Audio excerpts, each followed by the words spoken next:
Good morning, good afternoon, good evening, everyone. On behalf of Circular Experience and the African Circular Economy Network, I'm delighted to welcome you to this very special Circular Sisters event on International Women's Day 2021. My name is Aarti Shah, and I'm going to be moderating and speaking with you this afternoon. So the format is that I'm going to go around the table and ask the speakers to introduce themselves, their name and their organization, and one reason why they're so excited about today. And then we'll go into a round of questions, followed by an interactive panel discussion. Michael, let's see who our speakers are.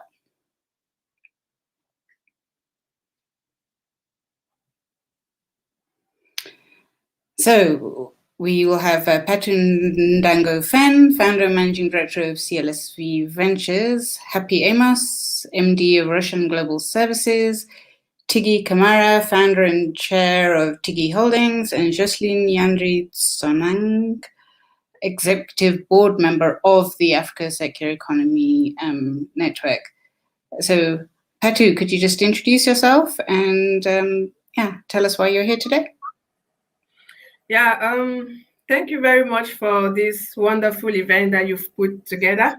I'm called Patu Ndango. I'm a Cameroonian, and I'm the founder of Closed Loop System Ventures, which is basically a social enterprise in Cameroon that transforms waste into valuable consumer goods. Fantastic. Thank you. Let's go around the table. Happy, do we have Happy, please? Good afternoon, everyone. I'm excited to be here.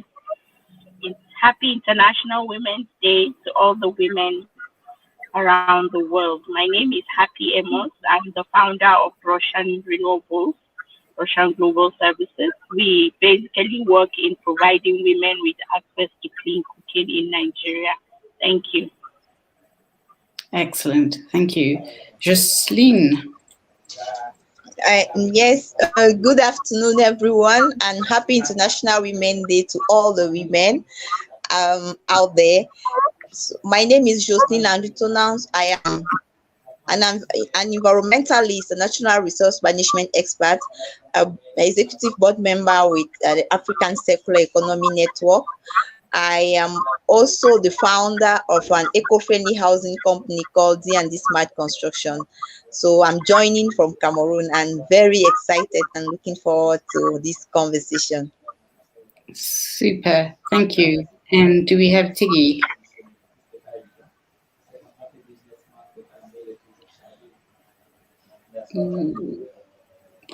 Okay, I guess we'll when Tigui joins, we'll sort of move around to her. But just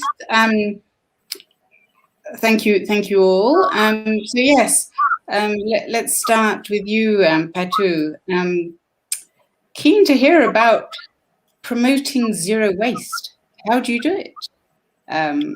Talk us through that.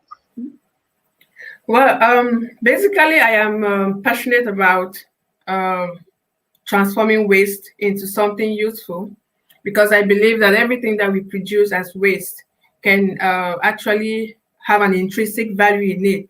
So rather than throwing it away in landfills or along the street like we commonly see in Africa, why not collect those waste material and try to use our creative minds to turn it into something that can be useful in the economy in one way or the other.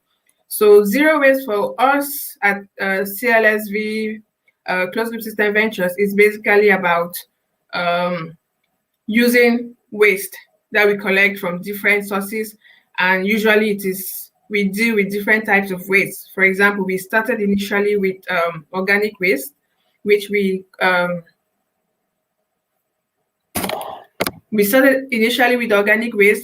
turn into organic fertilizer, and then we eventually moved into other types of waste like waste tires, which we transform into furniture, eco-friendly furniture. And we are also getting into the transformation of textile waste into things like pillows and cushions. So basically, we are trying to promote a society in which everything that we generate as waste on a daily basis gets transformed into something useful. Excellent, thank you for that. And I think, I'm sure you've been hearing, even here in Kenya, which is where I'm based, we have Nzambi Mate, who's the founder of Jengia Makers, who's getting a lot of press attention at the moment, and rightfully so, with what she's doing with plastic and creating bricks and so on. Excellent. Resilience has been, I guess, for a lot of us, a huge challenge over the last year. What's your secret? Secret for? In terms of resilience, how has your business?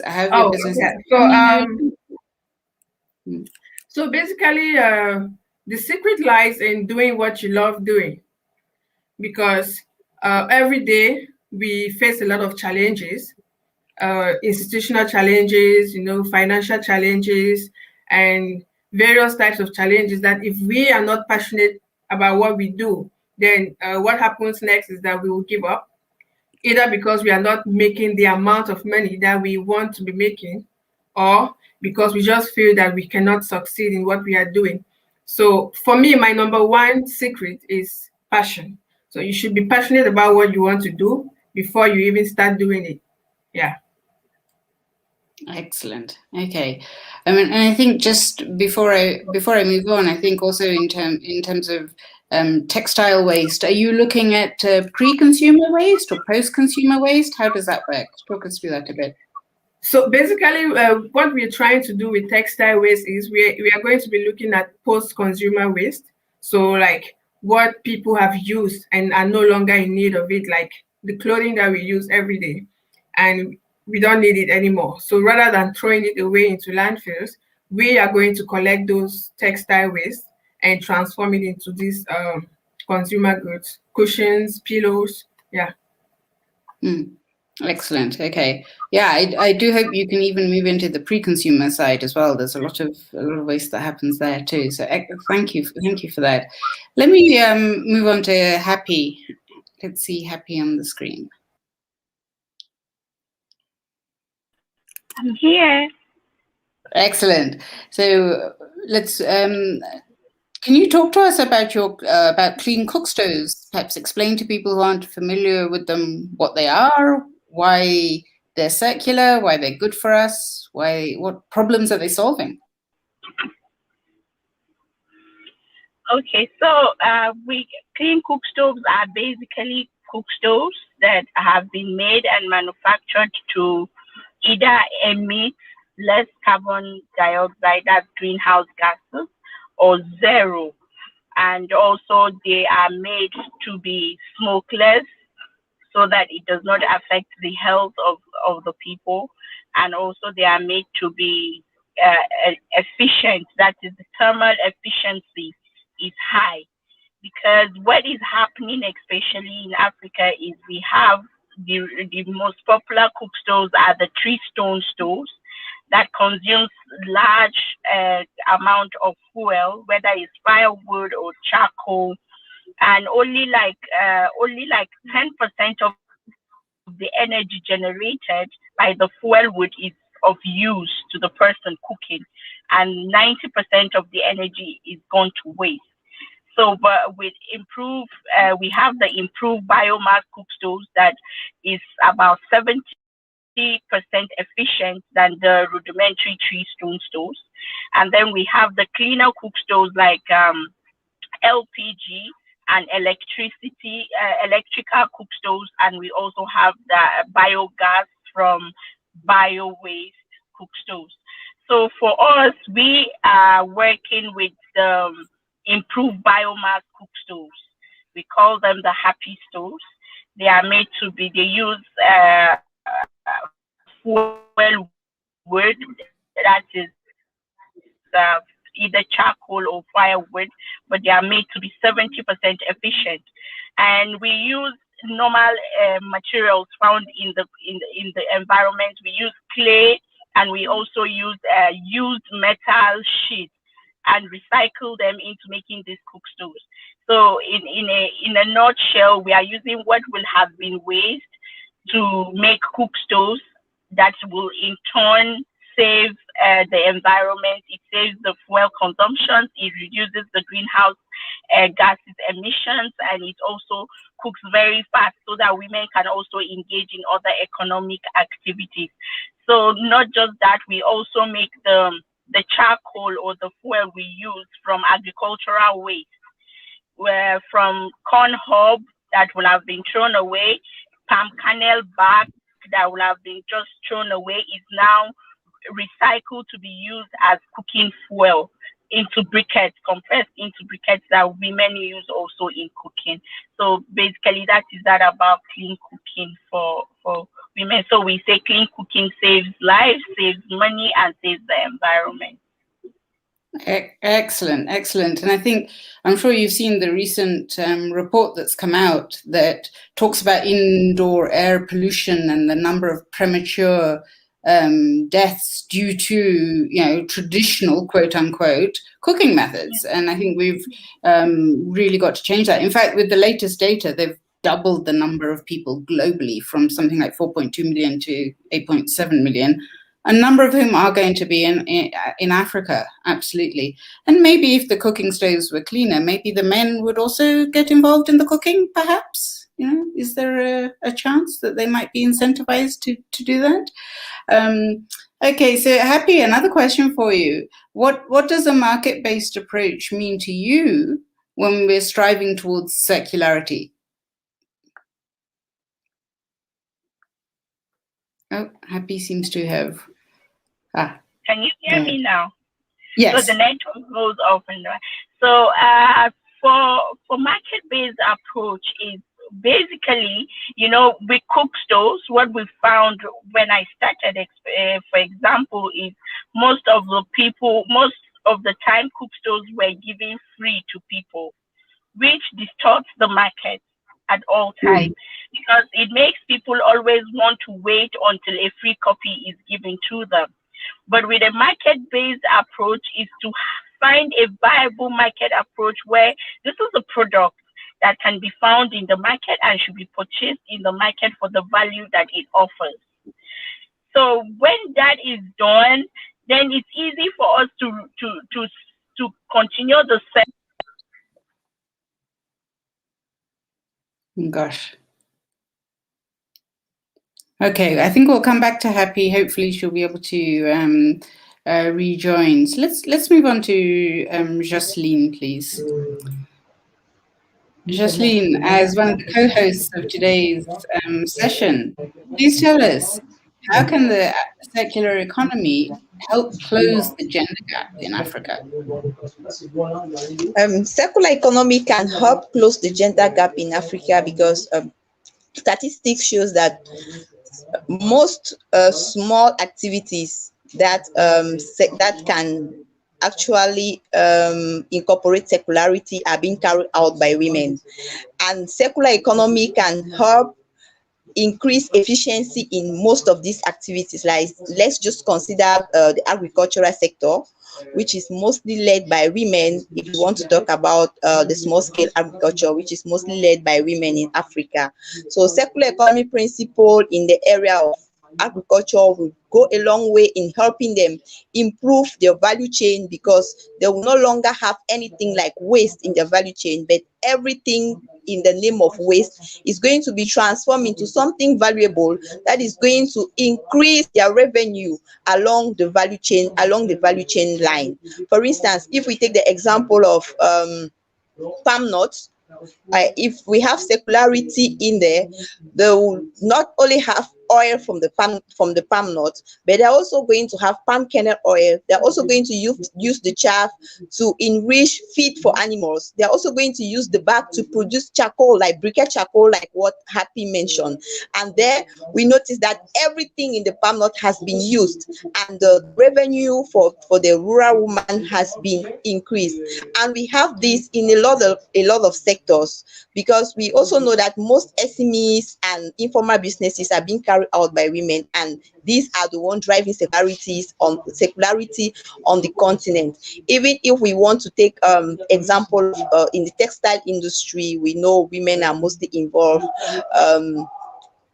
in the textile industry, they do the tie and dye, that they give life to all textile, renew it by giving it another color, and it is mostly carried out by women. So if these women are being empowered in what they are doing in the field of circular textile, it is going to help them very much in improving their revenue. And we can go on and on inciting many sectors like this. The energy sector, just like what Happy mentioned, improving the lives of women, both their health, their revenue, and also their well-being in general.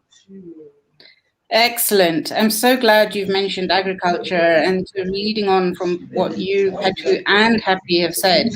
One of the projects I'm involved in actually takes low-grade agricultural waste, so your sugarcane bagasse, your prunings from tea, and it gasifies it. So that's low oxygen thermal conversion. And out of that, you can produce biochar, which goes back to the soil, so completely circular. And I will say that the whole idea is to pay the farmers, most of whom are women. You know, I think it's commonly known that at least 50% of smallholder farmers in Africa are going to be women in any one country. So they'll get paid for their residue, which they would otherwise just burn or dump.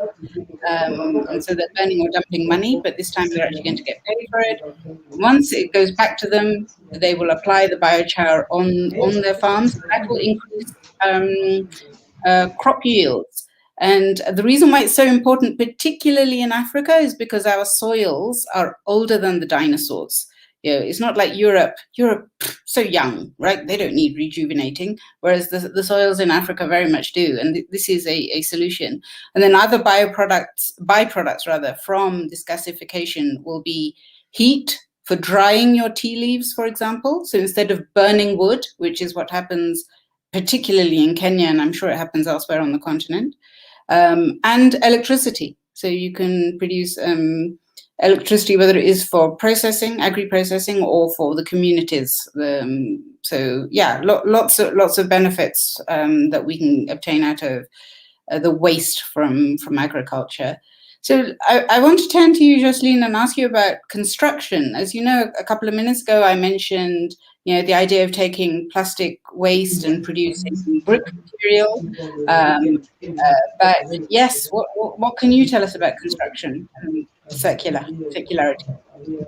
Circularity is intervening in construction at many levels. The post-consumer level, the pre-consumer level. At the pre-consumer level, we consider the design. First of all, going for design that are material efficient. Not only design that are material efficient, but also design that take into consideration the use of materials that can easily be reused on another construction site, or in case of demolition, we can easily reuse those materials. So that is the pre-consumer level. Also, having energy efficient buildings are also in line with circularity, because we are saving some energy and definitely reducing the carbon footprint in the construction industry. So coming to during the construction, also we have systems, circular economy systems, that can help reduce waste on construction site, because we know construction is one of the industry that produces a lot of waste. I do not have data for Africa, but for France, for instance, construction is one of the leading industry that produces waste, and I know it can be similar in the case of Africa, although we do not have data for now. But with circular economy principles, we do our utmost to reduce waste that is being produced on the construction site, either by linking builders together, so that when we no longer need a material, instead of dumping it in the landfill, we can send to another construction site and need it, or we design taking into consideration that we are buying just the exact quantity of material that is going to be needed on the construction site. And also at the end of the process, we make sure everything left on the site is reused to its maximum capacity, and only what can really not be reused or can be recycled can now go to the landfill, which is going to be a very minimal. So as you talked about plastic bricks, that is also something very interesting in the area of circular economy for construction. But even the use of sustainable materials such as wood, for instance, is very important in the construction industry, because first, wood helps reduce carbon dioxide in the atmosphere. So it is like a stock of carbon that, instead of being generated in the natural form and emitting some methane and some carbon dioxide back into the atmosphere, it is now stuck into a building. And with circular economy principle, we treat the wood so that the wood can keep its highest value for the highest time, to make sure the wood does not deteriorate maybe before time. And that we can also use for wood, we can use for bamboo and other biomaterials that we use on construction sites. So instead of using, for instance, steel that requires a lot of energy for production, we'll go for wood that is very more eco-friendly. So we can go on and naming many examples in this area. So you talked about data, and in fact, one of the things I've done recently is I've produced a podcast on consumerism in the 21st century, and episode 4 is on policy. And we have Douglas Morrison from Scotland, who actually tells us that buildings and construction activity represent about 40% of global carbon dioxide emissions. And that the design phase generates over 10% waste, and we don't necessarily expect to reuse materials at the end of a building's lifespan. All of these things can change, right? So that if we have standardized components which are rated for high performance and really designed to reduce waste, then the whole cycle will become more efficient. And of course, then thinking about what to do with demolition waste, or what to do with, when a building is sort of brought down, what to do with the ceramics, what to do with, the concrete, etc. And of course, yes, there's also a lot of talk these days about making concrete a lot more sustainable, not taking so much riverine sand out as well. So thank you for that, Jocelyne. I think the other thing I wanted to ask you is, in terms of housing, and I think you hear there isn't a single minister in Africa, in fact, a single minister probably globally, that isn't talking about affordable housing, sustainable housing. How can circular economy principles really close that gap, right? We have a gap of decent housing. I think in Nigeria, they'll talk about, last time I checked, 15 million units. Here in Kenya, the current administration has a plan for 500,000 units, affordable housing. How can we do that while lowering the carbon footprint of the construction sector?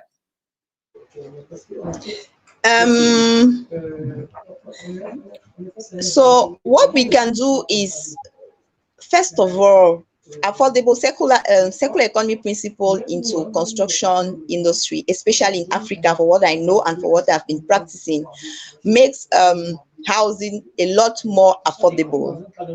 So, and for instance, as you were talking about the decent housing gap, in Cameroon, we have a gap of 100,000 unit houses per year.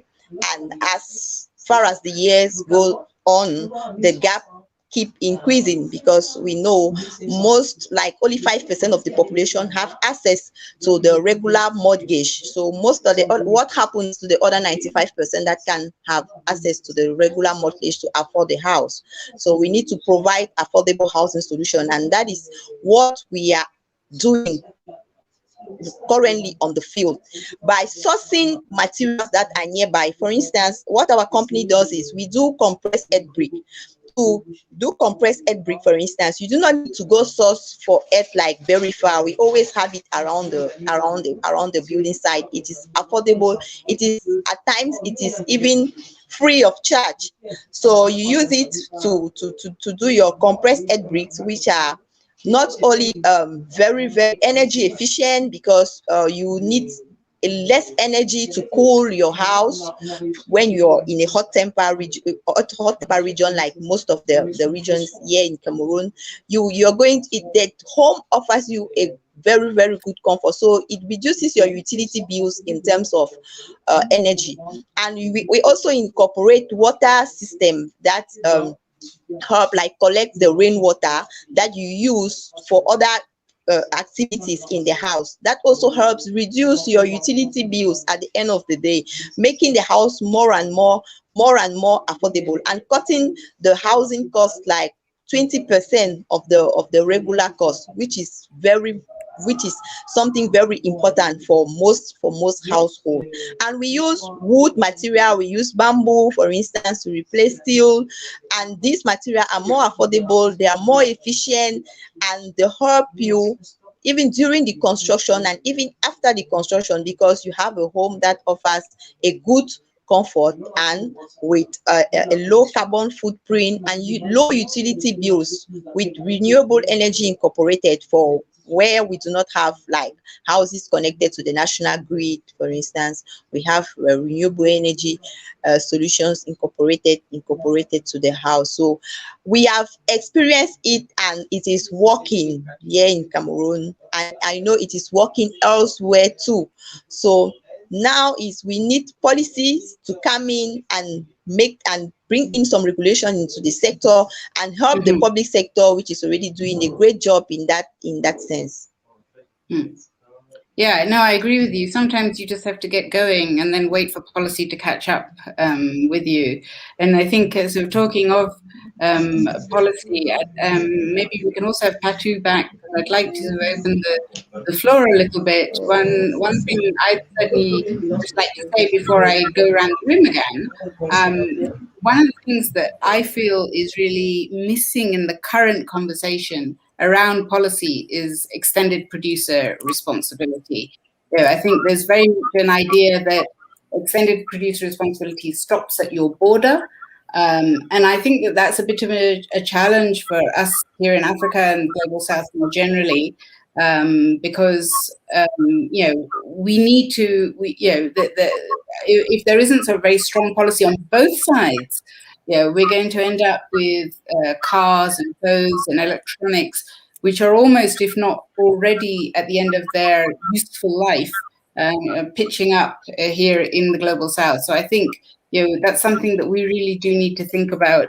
How do we stop goods from being dumped, for want of a better word, from the Global North just because they've reached the use of the end of their useful life over there? And I think extended producer responsibility is one way to do it. So Patu, I want to come back to you. We've talked a lot about different types of waste, agricultural, textile, construction. Can you sort of tell us about any great initiatives, women-led businesses that are happening that are really striving towards zero waste, apart from your own enterprise, that is?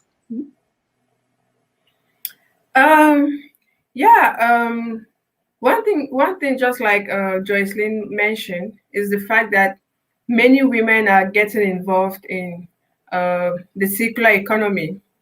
So you have many women in Cameroon, just like around the world, who are involved in, who have established businesses or organizations that are geared towards promoting the circular economy.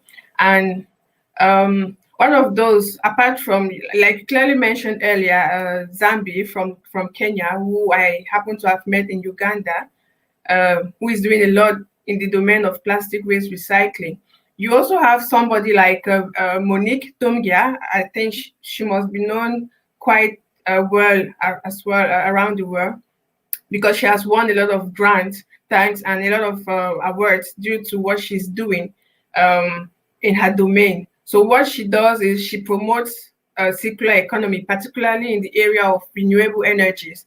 So, and that's one person who is working a lot with women and involving women in all of this concept that we are discussing right now. So she has her organization, Green Girls, I think it's called Green Girls, where they help women to curb the amount of energy that they use at home by constructing biogas systems, sustainable biogas systems in their homes.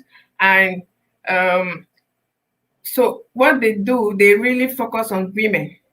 That's one person in Cameroon that I really admire due to her work that she does because usually people think that circular economy is all about waste, reducing pollution, but it goes beyond waste management, waste reduction to other sectors, just like Jocelyne mentioned. It goes into agriculture, energy, construction, and various other sectors. In every sector that we are involved in, there is a way, we have that possibility of including the circular economy concept and using it to ameliorate our production systems, our consumption systems, and even our distribution systems, and everything that has to do with the economy and the system as a whole.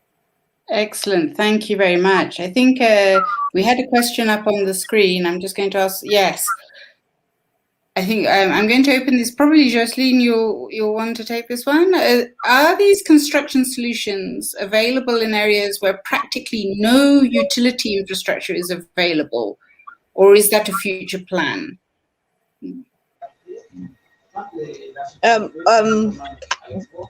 What I would like to say about this is most of these solutions are actually available where there are practically no utility infrastructure.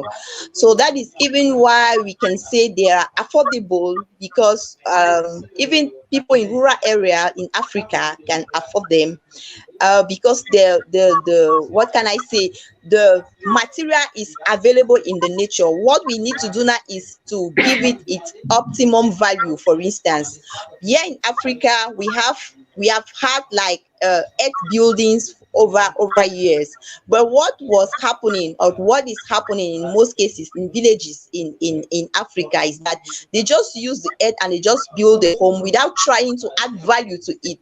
So what we do now as circular economy enthusiasts or circular economy mindful is we try to add value to the material that is readily available in the nature, or that is readily available around us.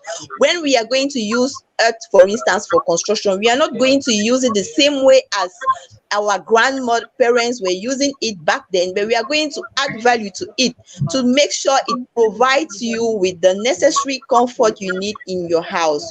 Not only the necessary comfort you need in your house, but that it is also durable, because there is no reason going into circular economy if circular economy is not inclusive.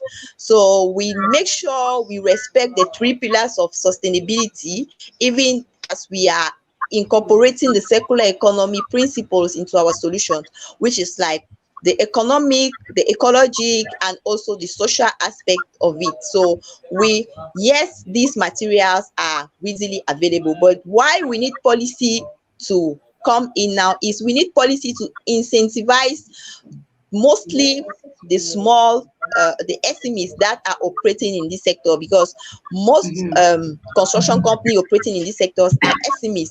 They do not have access maybe to funding, they do not have access to certain commodities that can help them expand their work, that can help them reach out to many consumers, for instance. Now, necessary or enabling policies can help them reach out to many consumers, can help them close the housing, the access to decent housing gap also, and reduce the carbon footprint in the construction industry. So I don't know if this answers the question. Okay, so Sophia, if you have a follow-on question, please just type it in. But let's go on to the next question.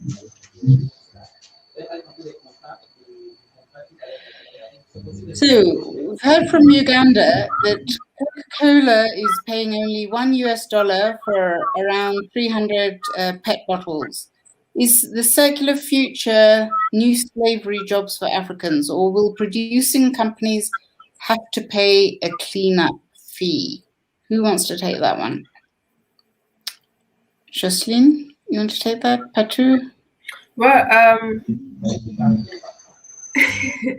from the question and from what you're saying, I quite understand what you're saying, because and I think that's one sector that we need to work on, because I think at the level of waste pickers,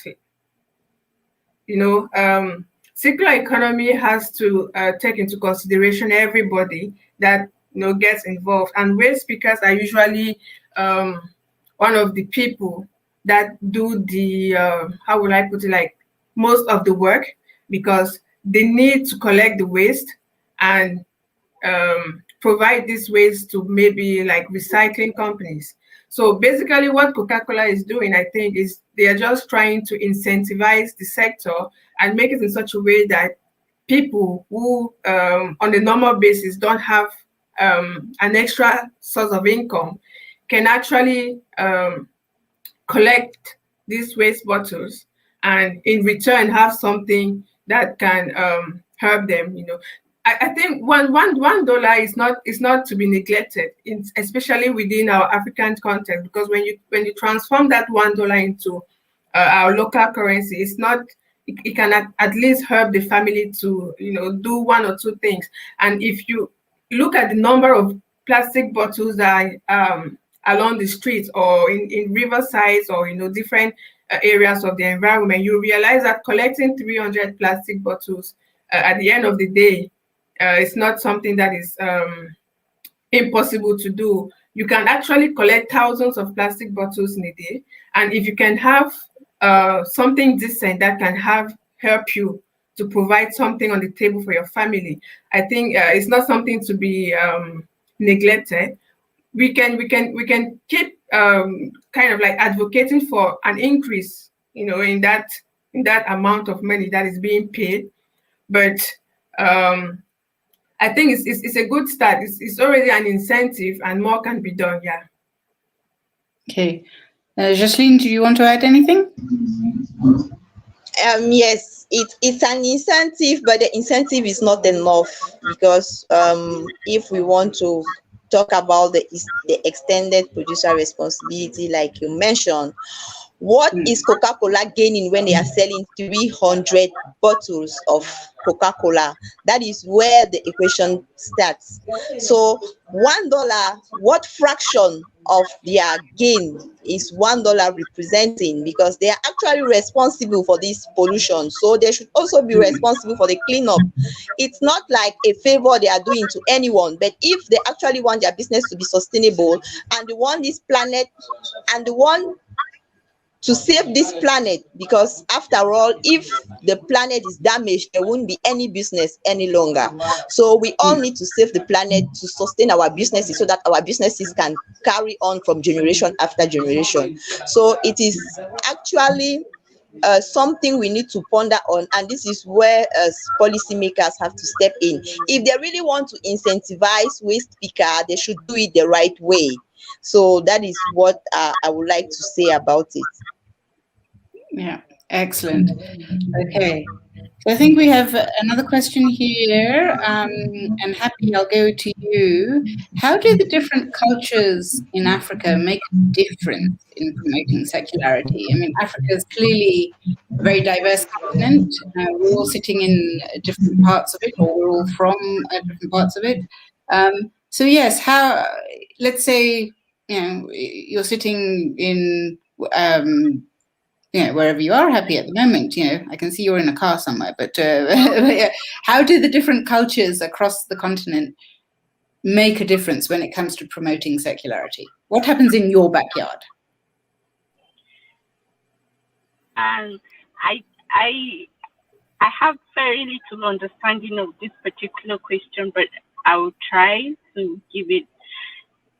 We have diverse cultures in Africa, of course, but despite the fact that it's diverse, to some certain extent, it's also almost the same.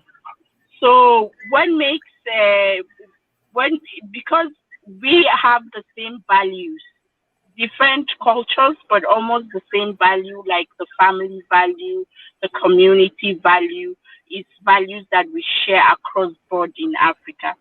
So in order to promote circularity, which because of our community-based values, is easy for us to show that what we have today is what we are leaving for the next generation. I remember a proverb from Kenya that I always quote here in Nigeria, that the future is the earth is not given for us to squander, but is given for us to preserve for the next generation, which means that the earth is for us to, whatever we're doing today, we should put in consideration what will happen to the generation coming behind us.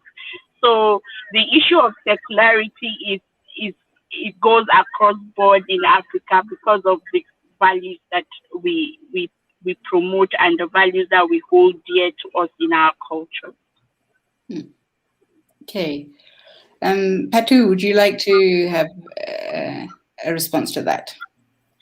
Yeah, I think Happy has said it.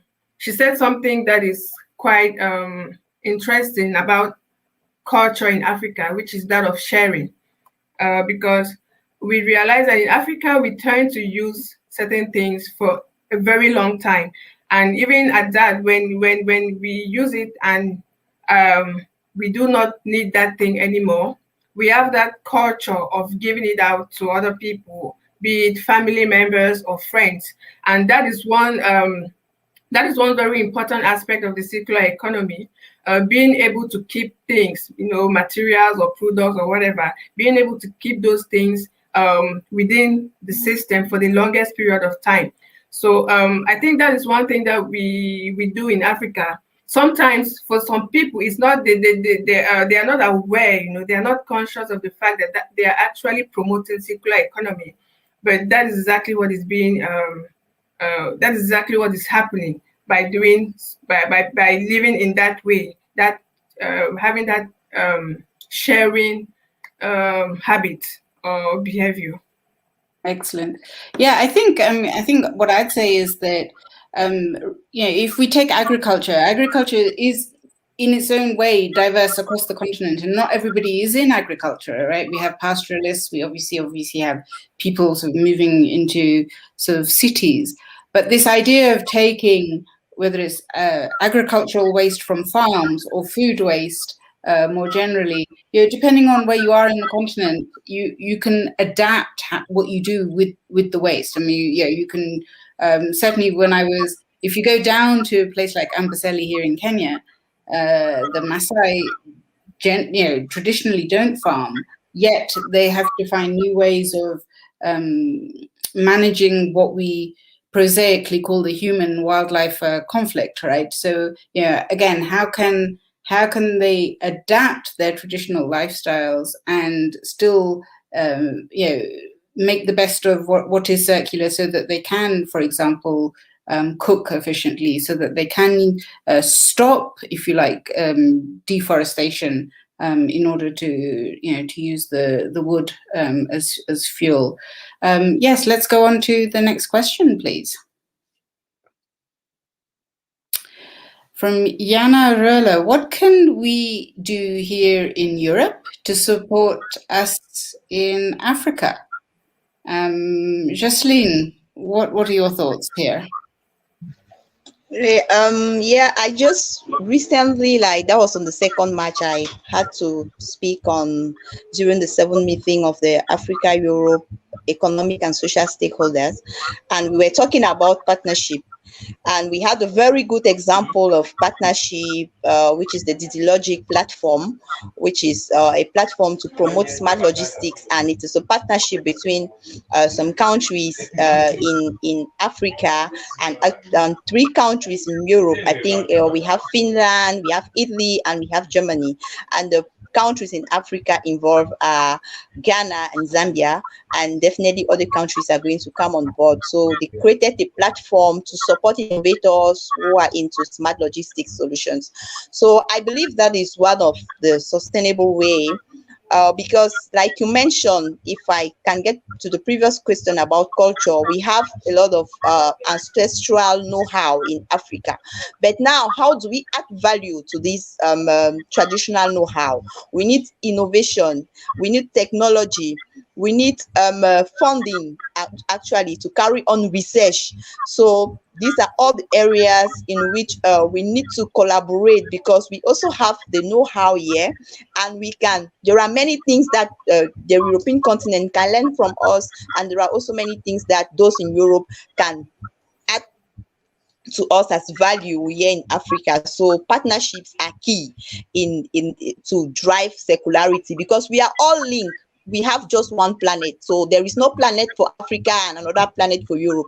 And we know that most of the waste produced in Europe is being dumped in Africa. So what happens now if we do not longer need the second-hand goods coming from Europe? How is Europe going to manage all the waste? So as long as the second-hand goods are leaving Europe and coming to Africa, Europe has to support Africa who is using the second-hand goods in order for us to make sure we are using it sustainably. It is not going to pollute our environment, but they need to support innovators working in these areas. We talked about Coca-Cola. Coca-Cola is not an African company, as I know, so we need the support because we are all linked by the one planet that we have. So we must collaborate if we want to leave this planet as it is, or in good condition, to our future generations. Thank you, thank you. And we had a comment from help reduce overconsumption. And I think what's really key here is that, you know, and I know I'm generalizing, so just bear with me, but I think there is an issue around overconsumption in richer societies, more industrialized societies, whereas in Africa, we still have a lot of people who are consuming below their needs. So I think, yes, if perhaps Europe could consume a bit less, there might be a bit more room for people here in Africa to consume.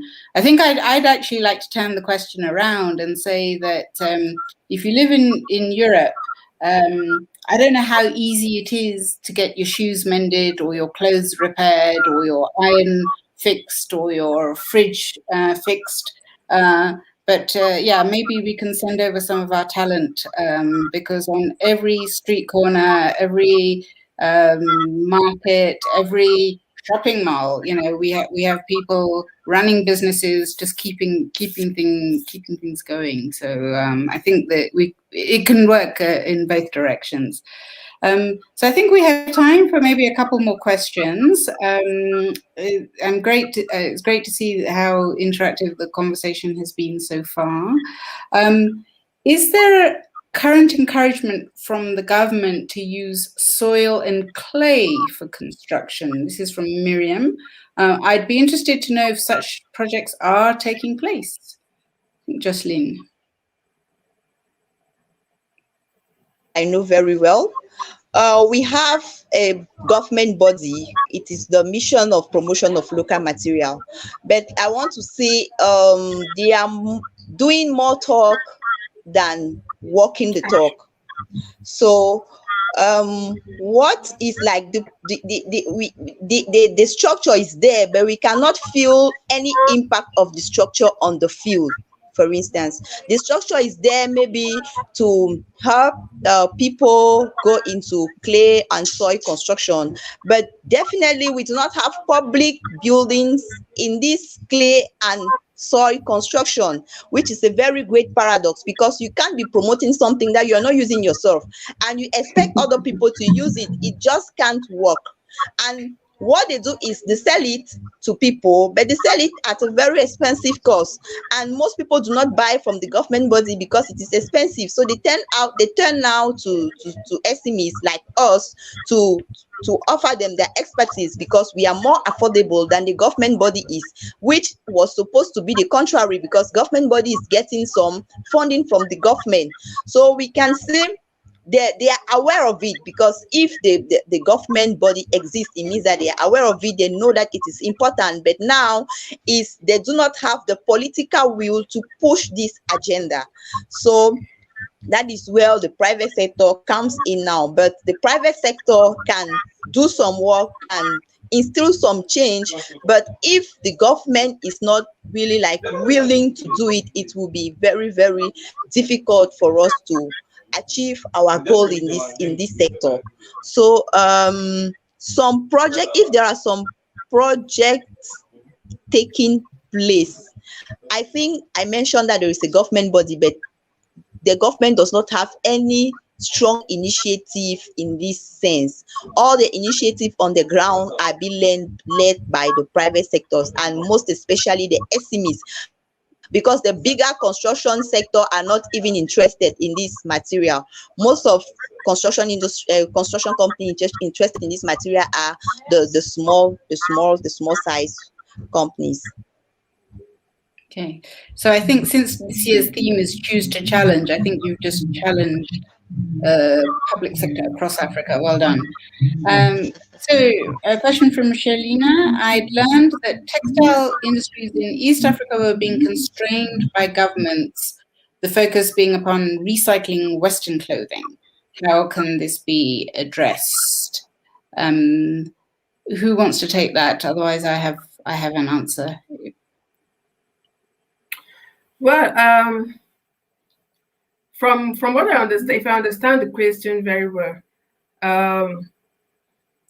you're asking about. So I think what Shelina is saying is that if you look at East Africa, we've got two divergent policies, right? You've got Rwanda, which is saying no secondhand clothes, and from the West, and Kenya is saying no, it's okay because too many jobs depend on them. And in fact, that is a point that was made by another colleague of yours, Jocelyne, from the Africa Circular Economy Network, Wekesa Zablon, when we did our podcast. So what's the issue here, and how can it be addressed? Should it be a ban on secondhand clothing? Should East Africa allow secondhand clothing to come in? But if so, why and how? Well, my personal opinion is that there must not necessarily be a ban on secondhand clothing, but it should be controlled. I believe that it is a sector that needs to be controlled, because most of the times, not everything that gets sent to Africa is actually being reused. So I want to believe that we need to put a focus on controlling the quality of the different clothing that gets sent to Africa, because I think secondhand clothing is something that in one way it helps people who are not able to buy expensive dresses, new dresses, designer dresses. It's a way to help them to get affordable clothing. So if we have to ban it completely, then what happens to this group of people? It's another way of promoting circularity, but at the same time, it should be regulated, because not everything that gets sent to Africa is reused. And coming to the point of reducing consumption is also something that has to be looked into, especially in the Western world, where everything, the amount of textile waste that gets produced in the Western world is just so overwhelming, because most of the times people do not even use those dresses maybe 2 times. Somebody can wear something once and doesn't want it anymore, and is looking forward to the latest fashion, So I think we need to reduce consumption at the level of the Western world, and at the level of the developing countries, control the quality of the secondhand clothing that gets imported by the industry. Okay. Okay, so we are a minute or two away from the end of time, but I can see one more question, which I'm going to allow Jocelyne to answer.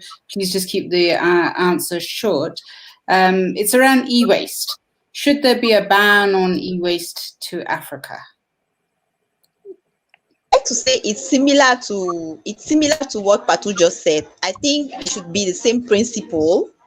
It should be the same principle, whether in the textile industry or the electronic industry. And so should just make sure what it's being sent in Africa, it's still of value and can still be used for a good length of time, because we can't just ban these materials like at once, because we need to promote circular economy. Well, a lot of electronic devices are using materials that are being extracted from mines here in Africa, and we know if we go into this mine and you see the condition of workers, you even see children working into this mine and stuff. So we need to reduce the pressure on the resource. If you are reducing the pressure on the mineral resources, we need to use these devices for as long as we can. And it is also a call to those manufacturing these electronic devices. Please do it in such a way that it can be used for a longer period of time. Excellent. And so I'm going to close on a positive note. I think one thing that perhaps we can learn from Europe, and particularly France, France has introduced legislation around repairability, right to repair, and it's going to hit the wider European Union. And if you look at the data, you will see that the likes of a Fairphone scores much higher than the likes of an Apple in terms of repairability. And so I think, again, maybe a little bit of pressure coming in from. I mean, it's early days because this has only recently happened, but maybe if you see that a laptop only scores 5.4 out of 10 for repairability or sustainability, are you necessarily going to buy it or go for something that scores more highly? Just keeps the thing in the system for longer. So thank you very much. The last hour has just flown by. I know, as with any of these conversations, there's always 100 more things that we'd like to say, but again, just closing words. Jocelyne, Patu, Happy, just 30 seconds from you. Happy, I'll start with you. And what are your closing wishes for the audience? So for me, for the closing session, what I have to say is we need to find a way to use resources sustainably. We cannot continue to have a lot of waste that cannot be reused. Excellent. Thank you very much. And then secondly, the issue of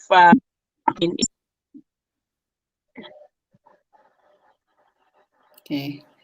And to my Nigerian sisters, diesel is not reusable.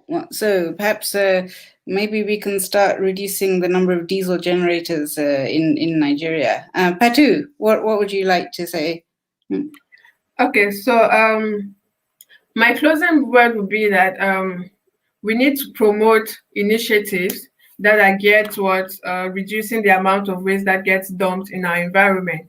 And another way that we should help promote those initiatives is by consuming those products that are being designed and produced by those recycling companies. Because if there is no market for what we produce, then there is no need to recycle in the first place. So let's promote the consumption of eco-friendly goods. Excellent, thank you. Jocelyne.